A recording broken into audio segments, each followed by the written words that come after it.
Good evening, everyone. So I will be presenting to you the city of Tacloban. So as you can see right now on my screen, I am showing the map of Tacloban City. So there on the red boundaries, no, mara na siya ang Tacloban City. So nearby municipalities, we have the Santa Fe here, the Alang-Alang, and the San Miguel in the upper part. And then it's also on the map showing the famous San Juanico Bridge connecting Leyte and Samar. So this is Tacloban City. Now, the area in square kilometer is 200.72 kilometers squared. Then the population data, actually, I was not able to find 2005 population. So it started in 2000. Tacloban City population was about 178,639 only. Then it rose to 218,144 in 2007. Then by 2010, it reached to 221,174. Then 2015, 242,089. Then projected ni siya 2020 like 251,881. So na siya obvious na increase. Then our water source is Prime Water Leyte Metro. This is a private company. Before, ano siya it's public, no? And then, nahimo na siyang private recently. And then our power source is Leyeco 2, Leyte 2 Electric Cooperative. And we also have the geothermal power plant, but this is somewhere in Tongonan, Leyte. Now, our issues in our city, I have listed urban congestion, housing needs and backlog. It's because of the Typhoon Yolanda resettlement, housing needs and backlog. We also have the flooding and drainage systems, and then other ecological and environmental considerations. Now, how can architecture solve these problems?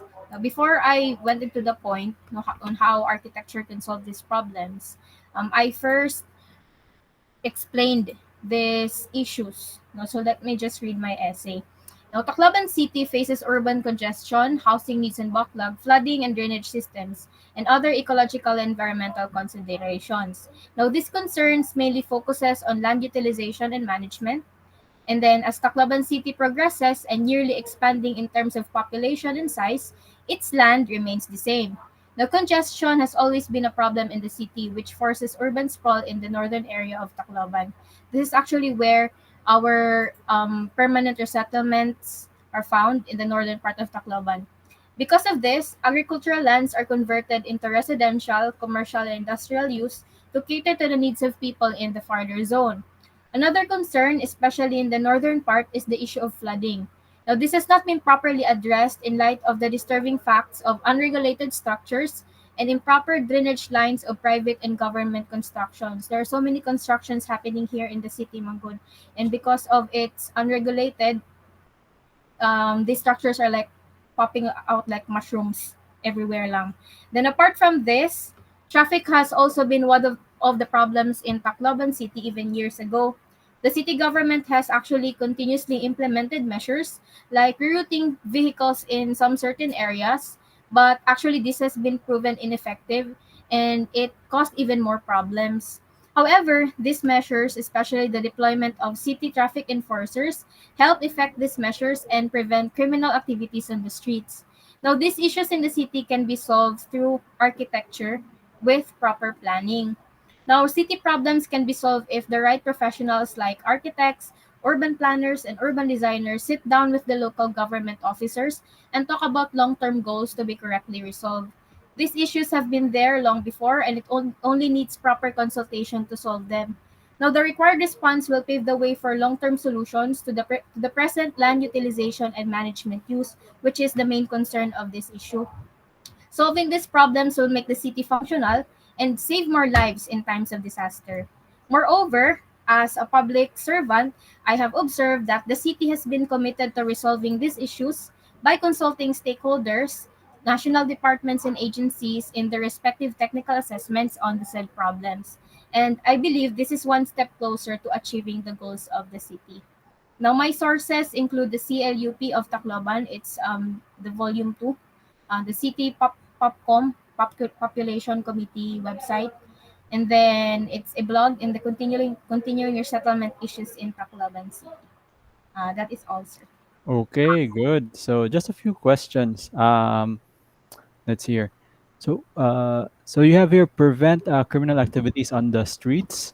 So Yes, sir. how do you think? Did you? I don't think you mentioned it clearly. How architecture can prevent that or like help mitigate crime on the streets. Um, safe. Wait lang, sir. Architecture can solve criminal activities on the street by like designing it properly. Street lights, like this urban furniture that we have, like the street lights, because I have observed also in my previous study, one park here in the city, the Libertad, it is it's not maintained well, and it lacks street lights, and this park is prone to hold up.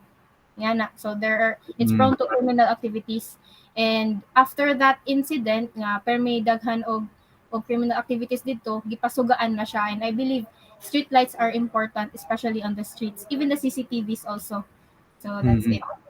Okay, good, good.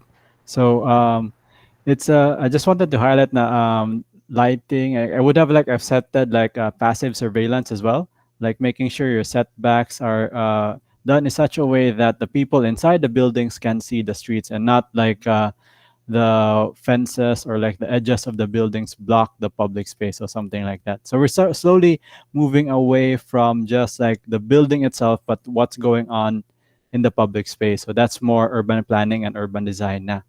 Okay. Thank you for that, Mika. So I also calculated your population density for Tacloban. So I took your area and then, no, I took your population and divided it by the area. So it's per people per square kilometer. So I got a number of like 1,248 people per square kilometer. So we'll see how dense it is compared to everyone else's area.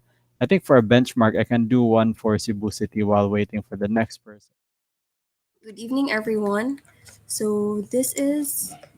Oh, wait, I'll share the PDF lang, sir, ha, for a while. Okay.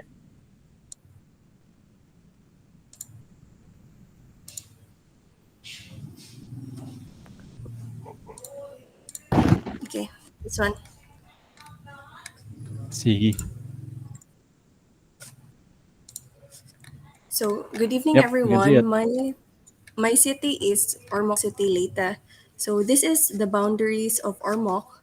So this is 46,430 hectares. So it is bounded by, this is Merida here, Kananga at up north, then here below is Albera. And then the population is in 2000 it is 154,297. Then 2010 191,200. 2015 is 215,031 persons. Then projected population by 2020 is around 240,453. Our water source is from Orwasa, meaning Ormoc City Water Works and Sewage Authority.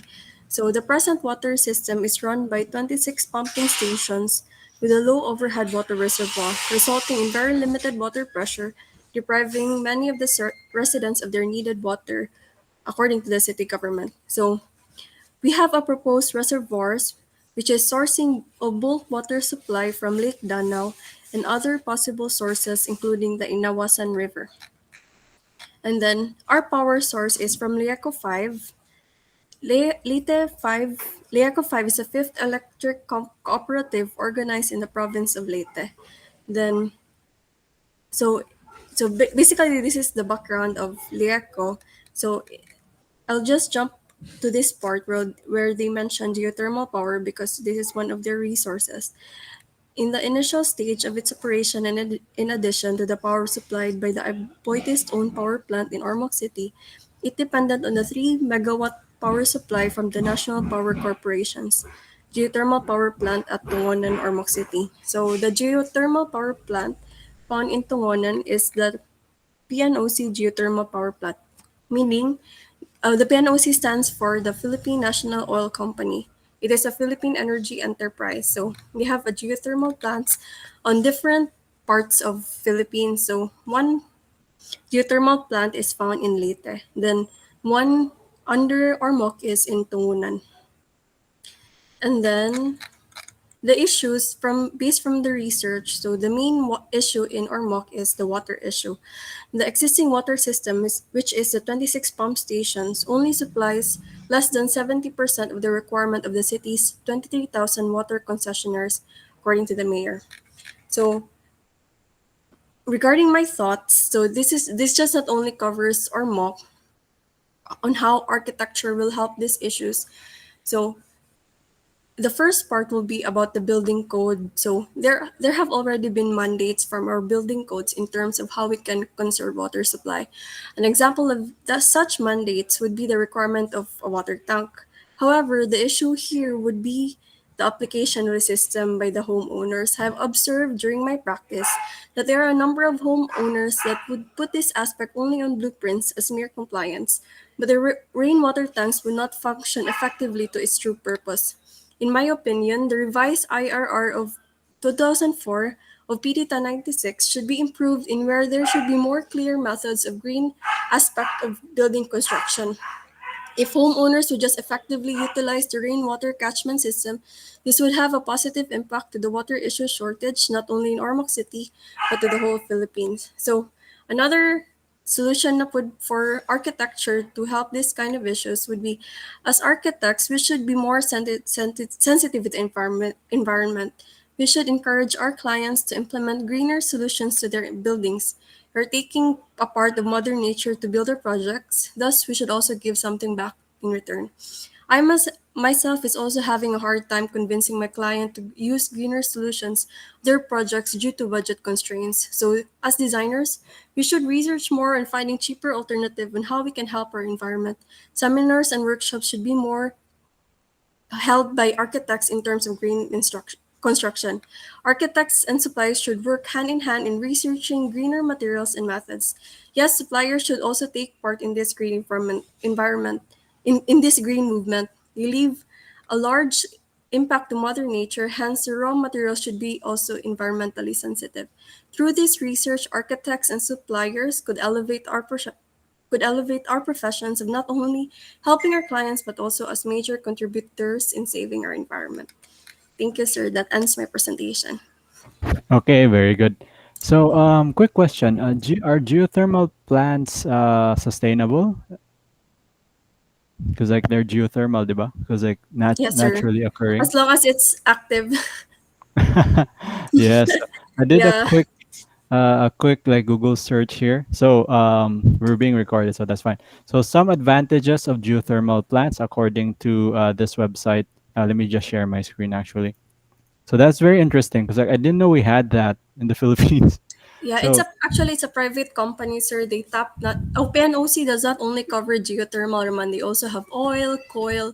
So they tap natural resources. So they mm, aim to be a sustainable energy company. mm, okay, so this is just for the benefit of everyone else and myself included. So twiglobal.com has this like website. So what are the advantages of geothermal plants? So let me just go up here. So usually environmentally friendly, renewable, has huge potential, sustainable, mostly because it's a natural gas. It's reoccurring. The only disadvantages will be is that location restricted. So if your area doesn't have a what do you call this? It's what is exactly a geothermal plant? Is it like steam coming out from the earth? No, Yes, sir. if Out I from understand correctly. yeah, from my understanding, sir. Yeah, so there's like steam, like some kind of like exhaust, like natural exhaust coming up, and they harvest that heat, and that heat is like used to like turn turbines and generate electricity. Yes. So apparently, there's also environmental side effects. They really, although there are many gases stored on Earth's surface which are released into the atmosphere during digging. So the process of opening up the plant might have some environmental side effects. run the risk of triggering earthquakes. I don't think, maybe, I don't know. I'm not super expert. That it's good to know that it's not all good. So there are some like cons to this. So something to think about. So that's very interesting. That's why I had to like Google it. Thank you for that, Bea. So, is it okay if I start now, sir? Yes, go ahead. Okay. Sir, good afternoon. Sir, good afternoon, classmates. So, I'll be presenting a barangay in Puerto Princesa City because we are three from Puerto Princesa City. So, I'll be presenting barangay. So, the barangay that I chose is San Pedro, Barangay San Pedro, which is which can be found in the urban area of the city, and it is the most populated and part of the top five barangays in Puerto Princesa, which has more uh, establishments and developments. So it has a land area of 6.25 square kilometers. Its population from 2000 to 2005 is 12,000, 1,100, and 2010 is 20,000 to 20,451. In 2015, it's 22,038, and 2020, based on the census, it's 25,109. So its water source are the Puerto Princesa City Water District, and its power source is the PALECO, which stands for Palawan Electrical Cooperatives. So the issues here in Barangay San Pedro are the power electrical interruptions. Actually, I've mentioned it before. It's more on the city level, this issue, and it's also occurring here in the urban area, which is in the Barangay San Pedro. Another issue is the flooding in lower level of the barangay. So some of areas in the barangay, the lower part, experience flooding due when there's heavy rains occurring in the city, and because of the the barangay is composed of commercial establishments, and this part of the central business district. So some of the areas are already paved. So there are less unpaved areas in this barangay. That's why stormwaters cannot flow throughout through the shores. They naturally flow throughout the shores. And another issue is because, as you can see here in the map, this can you see my cursor, sir? Can Are you you see? moving it now? Yes, sir. Anyway, I Uh, think it you can yeah, see I it. can see So it. the the middle, this the road which is the national highway, and mostly the establishments are along this highway. And during rush hours, this is where the traffic is really long here during rush hours. Mm, mm. So the architectural solutions that I will that I recommend and that I want to address for this barangay is architecture can contribute by providing design solutions to the issues by conducting feasibility studies and implementing proper planning to the area to address these concerns. Also, following standard guides of our code such as National Building Code will contribute in avoiding the necessary errors during planning stages. Architecture can contribute to the flooding issues of barangay by providing catchment area for the rainwater to flow. It can also serve as rainwater reservoir that can soon be utilized in other community services of the area. This site may serve as an open space and become a park for the community.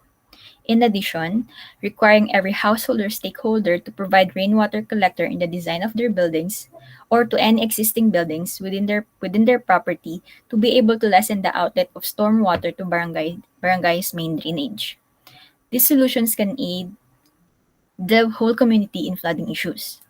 Issues on traffic flow can be improved by providing alternative routes that can reroute some private vehicles to lessen the cars on the main highway, and provision of point-to-point drop-off of PUVs to control the flow of commuters on main roads, which will reduce the time spent of cars or vehicles in the highways. That's my presentation po. Okay, very good. So flooding coming back in again. So previously, I think it was Tacloban with the flooding, and yeah, Tacloban was the other one with the flooding. And I calculated your population density. If I'm correct, I'll just share my screen. That's 6 square kilometers, right? Is the area of your barangay. Yes, sir. So with that square kilometers, there's 25,000 people living there. Where did he go? 25,000. Yes?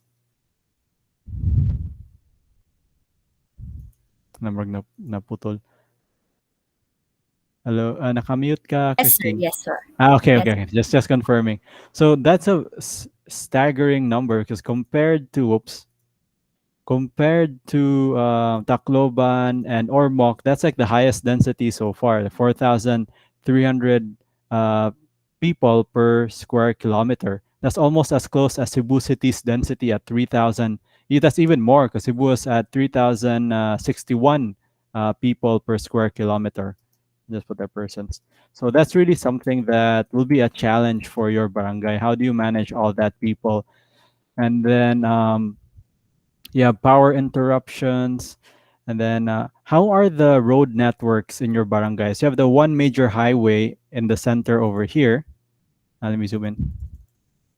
And then, how are the other areas like connected? They're like smaller roads, no? Smaller access roads. Yes, sir. There are smaller roads Mm. po. How are the quality of those roads? Are there like, do they have? I'm guessing they don't have proper drainage because of the flooding. Yes, sir. Yes, sir. No proper drainage, but they're all cemented po. And some are have sidewalks, but some are not. Okay, okay. So that'll be interesting to study. Okay, issues with architecture issues. Okay, very good. Thank you for that, Christine. Next, we have Ezra. Good evening, classmates. I will be presenting the Puerto Princessa City. I've chosen this topic because uh, Architect Tumbukan and I are in the same barangay. So, a brief background on the population of the Puerto Princessa City. In year 2000, the population is 161,912, and in August 2007, 210,508, and in 2010, 222,673, and to 2015, 255, 116, and in 2020, 307,079%. So the city has a land area of 2,381.02 square kilometers. Its population as determined by the 2030 census is 307,079, and it is represented in 9.51% of the total population of Region 4B or the Mimaropa region. So Puerto Princesa City is a coastal, highly urbanized city. Although administratively independent due to its distinction as highly urbanized city, Puerto Princesa is commonly grouped with the island province of Palawan. Um, Based on these figures, the population density is computed at 129 inhabitants per square kilometer or 334 inhabitants per square mile. So the city of Puerto Princesa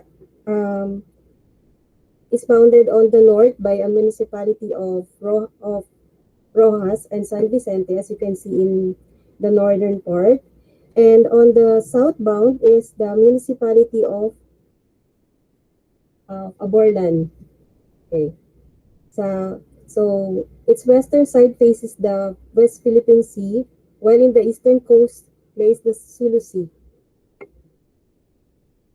So the water source of the Puerto Princesa City is the Puerto Princesa City Water District Water System Improvement Project, located on the Barangay Montible, and it is inaugurated last August. Recently, the water distribution in the city is lacking because of the climate change. So, and increase in the population or the uh, usage. So we have but we still have a lack of water distribution in the rural barangays because as of now there were only two rural barangays that have been distributed with water. So the Puerto Princesa City Water District is planning to improve their distribution lines to reach all the rural barangays because we have almost I think 31 rural barangays and 35 urban barangays. So the power source, we have the Napocor, the Paleco, which is the distributor. And we also had the hybrid power plant. It is a solar power plant, which is um, constructed in the sitio of Sabang at Barangay Kabayugan. It is here in the Puerto Princesa City underground river. So we have also a geothermal power plants which provide the electricity of the entire urban area and some rural barangay. So the issues in the city, local flooding and drainage system is lacking, lack of water distribution in the rural barangays, the power outages due to problem in transmission, and some informal settlers in the coastal area and the traffic congestion. So I will just read the summary of an architectural solution to these issues. So Puerto Princesa City is not frequently affected by typhoons, no earthquakes, and other natural disasters, but it does experience minor floods due to heavy rainfall. Flooding was considered to constitute a severe threat to the city. Perhaps we can go a step further and incorporate water into the fabric of the city itself by using floodable green infrastructures that can be built into public plazas and rivers and boulevards and generating new open space linkages that can also serve as elevated escape routes in the case of an emergency. Currently, Puerto Princesa is serviced by independent electricity providers. Diesel-fired power stations are the primary source of energy, and the Paleco is in charge of the city's power delivery and distribution. There are power outages that have a substantial impact on the city's economic operations, requiring enterprises to rely on generator sets. And the city is also concerned with the lack of adequate water supplies. The Puerto Princesa City Water District serves only two rural barangays, but this aim for an enhanced water services to rural areas because the urban areas as of the present is do not lack in water source and water supply. It is proposed that settling ponds be used as flood control measures in specific places, such as the Barangay Santa Lourdes, and this necessitates the installation of rainwater harvesting system for city-funded projects. And the city government is now drafting the ordinance to require all the buildings to have the rainwater collection system. And the city has a strategy for soil stabilization in coastal regions and the slopes to prevent landslides and soil-related risks. The flooding of human settlements has always been a danger because uh, almost of the almost in the urban area of coastal area of the urban barangays have informal settlers or the but the city is planning to relocate these families to a safer residential area. So the location and the growth of seats, along with the reliance on impermeable surfaces, mean floods are affecting more people in more locations at a higher cost in terms of life and property. So, a robust landscape design can assist communities to adjust a new way of life by frequent or even steady floods. There is a system based approach that goes beyond one project. These systems could consist of ecosystems that are conserved and reinforced, which act as natural canals and buffers, parks and open spaces that allow water to flow safely or store excess water for later use. These robust green systems of infrastructure, including transmission networks that cleans and consume flood water, enabling communities to live with more water effectively. So, landscape architecture can turn idle land into a new wetlands, whether it's in the city or in the outskirts. And stormwater retention basins in small scale rain gardens and seawalls may now be and extended into a large scale ecological parks that benefits the neighboring communities. And in terms of the traffic congestion, workability is essential because people's driving habits may be influenced by the layout and character of a planned area, such as streets, neighborhood, a suburb, a town, or a city. If we create pedestrian and bicycle friendly settings that provide accessibility, security, sociability, and aesthetic enjoyment, Individuals may opt to walk or ride their bikes for a few excursions each week instead of driving vehicles. And these are my reference. Thank you, sir. Thank you, classmates. Okay, that was very comprehensive. So I forgot to mention that some of you are landscape architects. I just put architecture in the assignment. Um, but that's very good. Like, how do these, let's say, let's see, it's loading on my end. Come on, load. Okay. Can you zoom in on that part with the like the landscape techniques and technologies that you're thinking of using for your city? So where was that? Um, Here, sir. Here, landscape architecture can turn idle land into new wetlands. oh yeah, so yeah, how does that work? Um, Land as of now, reclamation? the city is developing more open spaces to be developed as green spaces that would help in the flooded areas. So this is one of the uh, solution to minimize the or to mitigate flooded areas in the local highways and inner minor roads. Mm-hmm. So it's just it's unused land or green areas that are or like are you using industrial areas or reusing land? What kind of land is this? Um, one site is the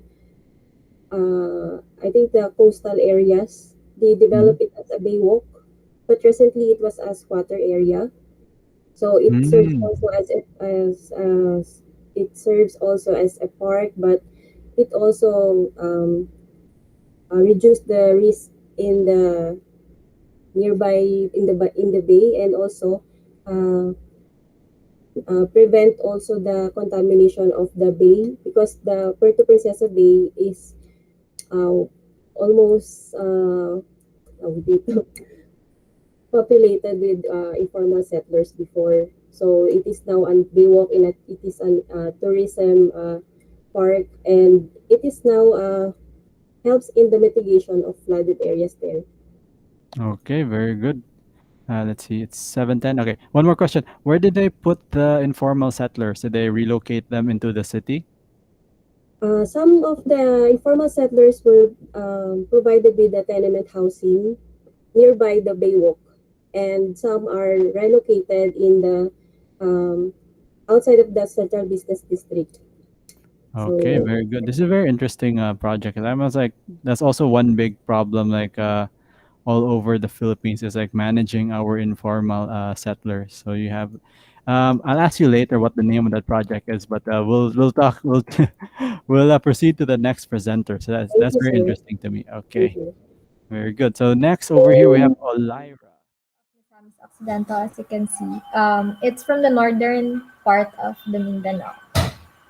And here's the present-day satellite image of the land boundary of the Tudela. So as you can see, um, half or a portion of this is still on are comprises on the uplands, and the lower land is along the coastal area. So the land area of the municipality is 9,852 hectares.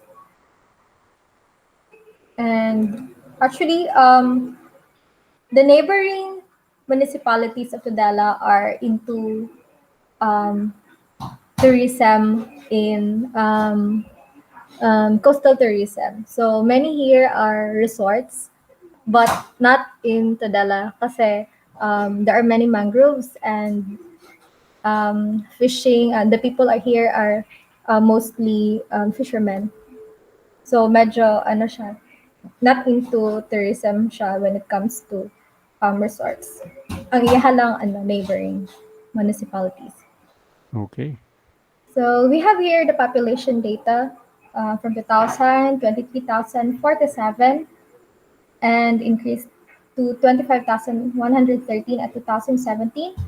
In 2010, increased to 27,371, 2015 to 28,239, and I have here a projected population of 30,851 from the Tudela CLUT. So the water source in Tudela is actually from Misamis Occidental Water District, District 2, Mode 2. But currently, I think just recently last year, um, it is now partnered with a private, sorry, Prime Water, currently lang po. Then the power source is from the Misamis Occidental Electric Cooperative Incorporated, Milsito. Actually, the power source is actually gikan pa siya sa Iligan or the Maria Cristina Falls. Now, I have here two issues to tackle. We have here the lack of water and the traffic congestion in the built-up area. I also want to add up that before we also have a problem for floods. Permitting me na flood even sa mo house before, like until sa tuhod or sa bewang dapit because of the floods. But now because of siguro the current drainage system, so nawala siya currently. And now I have here I will tackle the two issues, specifically the lack of water sa bukid mainly, and the traffic congestion in the built-up area. So here's the satellite image of the built-up area from the Google Earth. So here's my essay. Tudela is actually a third-class municipality in the province of Misamis Occidental, and the central area of the municipality is in grid pattern layout. The built-up area is along the National Highway, as you can see, where commercial buildings and some old Spanish houses are located. And also the municipal hall and park or plazas are directly accessible to the national roads. Developments in the municipality in terms of commerce were being concentrated along the national highway, while ecotourism evolved in the highlands. Most areas of Tudela is still preserved or unused. So since the central business area became densely populated with establishments and housing, developments have been trying to expand away from the central area, from this area, but are still located along the national highway. So they expanded up to here. Also, old houses in Spanish design style began to diminish and emerge in the new modern developments. Siguro, it's not really the old houses here or mga old houses here were not actually preserved. So medyo nawala na gid sila. And even though developments have been expanding gradually from the built-up area, traffic congestion is still inevitable because of the present commercial spaces along the national highway. One of the projects from the government is the implementation of the road widening in the whole province, but it's not actually yet implemented in this area because of the conflicts from owners. In fact, actually the building spaces here in this area has no proper setbacks and no parking spaces. So that's why people park on the road mismo, the side.